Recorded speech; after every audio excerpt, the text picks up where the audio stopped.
Hello, അസ്സലാമു അലൈക്കും. നമ്മളിന്നിവിടെ ഉണ്ടാക്കാൻ പോകുന്നത് പക്കവടയാണ്. പക്കവടയ്ക്ക് ആവശ്യമായ സാധനങ്ങളാണ് ഈ എടുത്തു വെച്ചിട്ടുള്ളത്. ഇഞ്ചി, വെളുത്തുള്ളി, പച്ചമുളക്.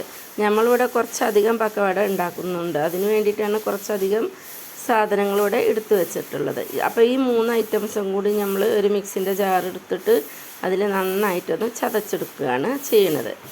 പിന്നെ അതാ ഒരു ബൗൾ എടുത്ത് വെച്ചിട്ടുണ്ട്. ആ ബൗൾക്ക് ഇതാ ഒരു പാത്രം മൈദപ്പൊടിയാണ് ഞാനിവിടെ ഇട്ട് കൊടുത്തിട്ടുള്ളത്.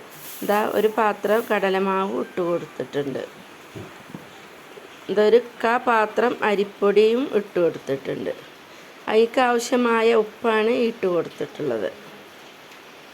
ഇനി നമ്മൾ ഇഞ്ചി, പച്ചമുളക്, വെളുത്തുള്ളി അരച്ചതാണ് ഇതിലേക്ക് ഇട്ട് കൊടുക്കുന്നത്.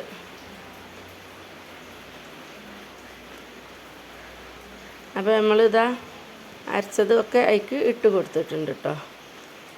വെളുത്തുള്ളി, ഇഞ്ചിയും പച്ചമുളകും കൂടെ 3 കൂടെ ഒന്നിച്ച് അരച്ചത് നമ്മളതിലേക്ക് ഇട്ട് കൊടുത്തിട്ടുണ്ട്. ഇനി ആവശ്യമായത് വേപ്പിൻ്റെ ഇലയാണ്. വേപ്പിൻ്റെ ഇല ഒന്ന് ചെറുതാക്കി അരിഞ്ഞത് ഇട്ട് കൊടുത്തിട്ടുണ്ട്. പിന്നെ അതാ സവാളയാണ് അരിഞ്ഞ് വെച്ചിട്ടുള്ളത്.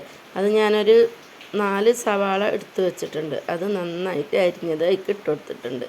ഇത് നമുക്ക് കൈ വെച്ചിട്ട് നന്നായിട്ടൊന്ന് മിക്സാക്കണം.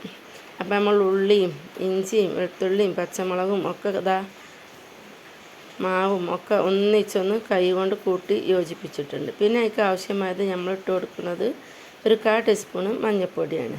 പിന്നെ ഇതാ ഇതിൻ്റെ രുചിക്കൂട്ട് ഏറ്റവും രുചി ഉള്ളത് എന്ന് പറയുന്നത് മല്ലിച്ചപ്പാണ്. ഇതാരും അങ്ങനെ യൂസ് ചെയ്യാറില്ല. അപ്പോൾ ഞാൻ മല്ലിച്ചപ്പും കൂടെ ഇട്ട് കൊടുത്തിട്ടുണ്ട്.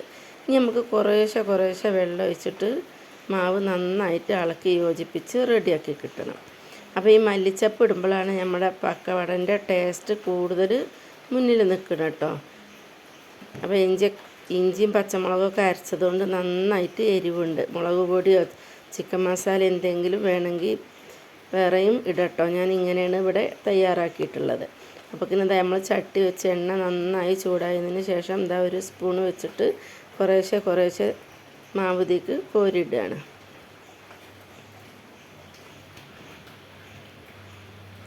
അപ്പോൾ നമ്മൾ കോരിയിട്ട പക്കവട അതാ മൂത്ത് റെഡിയായി വന്നിട്ടുണ്ട്. അപ്പം മൂക്കുന്നത് ഇതാ നമ്മളതിന് കോരി മാറ്റുകയാണ്. അതിൻ്റെ കളറുണ്ടല്ലേ, നല്ല സ്മെല്ലും വരുന്നുണ്ട് കേട്ടോ.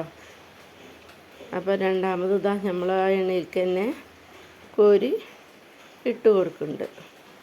അപ്പോൾ എല്ലാ മാവും നമുക്കിതാ ഇങ്ങനെ കുറേശ്ശെ ഇട്ട് കൊടുത്തിട്ട് വറുത്ത് കോരിയെടുക്കുക.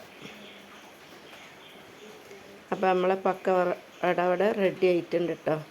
അപ്പോൾ എല്ലാ മാവും നമ്മളിതാ ഇങ്ങനെ ഇതിലേക്ക് ഇട്ടിട്ട് കോരിയെടുത്തിട്ടുണ്ട്. ഇതിൻ്റെ സ്മെല്ല് എന്താണെന്നറിയാം. ആ പക്കവടൻ്റെ നല്ല സ്മെല്ലുണ്ട് കേട്ടോ. നല്ല ടേസ്റ്റാണ്. കറുമുറേനെ 4 മണിക്കൊക്കെ കട്ടൻ ചായൻ്റെ കൂടെ കഴിക്കാനായിട്ട്. അപ്പോൾ ഇഷ്ടപ്പെട്ട എല്ലാവരും ഒന്ന് ഷെയർ ചെയ്യുക, ലൈക്ക് ചെയ്യുക. ആദ്യമായിട്ട് കാണുമല്ലോ എൻ്റെ വീഡിയോ സബ്സ്ക്രൈബ് ചെയ്യാതെ കാണുമല്ലാണെങ്കിൽ ഒന്ന് സബ്സ്ക്രൈബ് ചെയ്യണേ. മറ്റുള്ളവർക്കും കൂടെ ഒന്ന് ഷെയർ ചെയ്യുക.